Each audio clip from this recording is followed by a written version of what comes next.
Not going to save any of us. We need to take care of our own. We do. And we need to take care of our people that need help. Yes. We don't have anyone else to take care of them but ourselves. Because the government, as much as blah, blah, blah, whatever, it's not us. No. It's not. It's supposed to be a representation of the people. And the problem is I think the problem is the government currently is a representation of the people that are paying attention. And that's the scary part and that's what scares me about like the DSA guys and everything else. And that's one of the issues that bugs me so much about all of us not wanting to step up and do anything about it. Because the DSA is out there right now organizing, and they are out there providing meals and food for people that can't help themselves, the underprivileged. They're going out there, and then the problem is they're going out there and giving those meals to those underprivileged people. And when the time comes, when they call on those people, they're going to remember who helped them out and who gave them food when times were bad. And then at the same time, they're feeding them the Marxist ideals. They're feeding them Marxist ideals at the same time as they're feeding them food. So they're going to get all that kind of really crappy information stuck inside of their head from all these people handing them food. And next thing you know, we're going to have a bunch of damn Marxists, all the poor and indigent down here, because we, as those of us as conservatives and libertarians, aren't helping them out the way we should be. Well, the DSA does it, and then next thing you know, we've got a bunch of Marxists on hand. The bright side, and I think there is a bright side, is we're getting more and more people talking about important things that are well educated. Like, we have Dan Crenshaw, we have people like him. There's a lot of people with a like mind to him, and I do like, he's conservative, but he's willing to talk it out with people that aren't, right, which I think is so important. Right.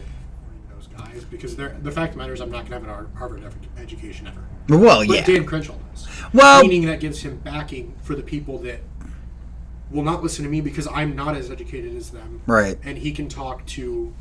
The fact of the matter is he'll be able to out-talk me any day of the week. Correct. Well, yeah, but the thing about it, I'll tell you right now, the difference between the majority of those people and us is the amount of time they have on their hands. That is literally the only difference. Those guys aren't really smarter than any of us. They just have more time on their hands. And it's not even that they have more time on their hands. It's they allocated it to them. Exactly. And that's the problem with most people like us. We're so concentrated on our business endeavors and making things good for our own lives that we forget to think about everybody else, and we forget that not everybody else thinks like us. But on the bright side, though, I think there is... I hope that what I'm seeing is true, and that there is a movement of people that are talking instead of fighting. Well, because you have people like Joe Rogan, who's willing to talk something out. Just because he doesn't agree with you, he will listen to your point and take it. Yes. apart. And Dave Rubin's like that, too. And I love that they're taking those and they're actually saying, I don't agree with you, but I agree with your sentiment, and I'm willing to listen to you, and we may not agree, but I bet you we can find a middle. Well, and that's kind of what I want to do with all of this kind of stuff too. That's why I asked Josh if it was okay for me to come in here and do interviews and stuff like that, because that's what I want to be able to do. I want the average person to be able to come in here and start talking to us and start talking to each other, and we don't have to agree. You know, the ground rules are we're not here to convince the other person. We're just here to conversate and examine each other's ideas. That's what we're looking for. We're looking to examine each other's ideas. And if we can do that, then we can come together, and as long as we can do it peaceful, because the thing about it is that's what somebody said it the other day, or I was reading about it or something like that. The thing that the other side is the most afraid of is us coming together and talking, agreeing to disagree. Because if we can agree to disagree, then we're not fighting. We're not at each other's throats. And that's what they're afraid of the most, is us agreeing to disagree. We can still sit down and talk to each other and work through ideas and examine each other's ideas and all of that kind of stuff without having to get into an argument, without getting into a screaming match. Well, I think I'm really against both sides, in that I hate the left, the far left, and I hate the far right. Yeah. Because I think they're both self-centered, and they're both, let's be honest, they're not here to help us. No. I think it's the guys in the middle ground that can really do the talk, like really could find the middle ground to where it's not left or right anymore, it's just American. Well, and because I think that's what we need to get back to, and it's what's good for the American public.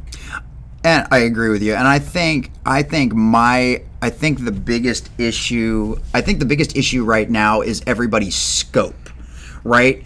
everybody is they think about politics in the old ways we thought about politics, when it was back when you had real Democrats and real Republicans, back when you had Kennedy Democrats and Reagan Republicans, when you had people like that could sit down and talk to each other. Then you really did have a true left and right as defined by the United States. Yes. The problem is now the Overton window has moved so far that we have now pushed it from, it is no longer Democrat and Republican left and right, it is now Marxism left and right. And the problem with Marxism and left and right is there is no difference between Marxism extreme left and extreme right. They both are totalitarian governments, and they both are down to destroy things. The only true political spectrum that's left anymore is chaos and total control. There is no in between. Those are the only ones we have. So, that's really what it comes down to. And if we can get more people to understand that the true extremes of political vices are total government control and total freedom, anarchy basically, and that's the real left and right spectrum. If we can get people to see that, then we can start moving towards a direction, because then we start discussing things about, well, how much should government do versus just assuming government should do it. And that's the problem we face right now. Everybody's looking to the government for a solution, even though that solution should not be found there and should have never been tried to be found there.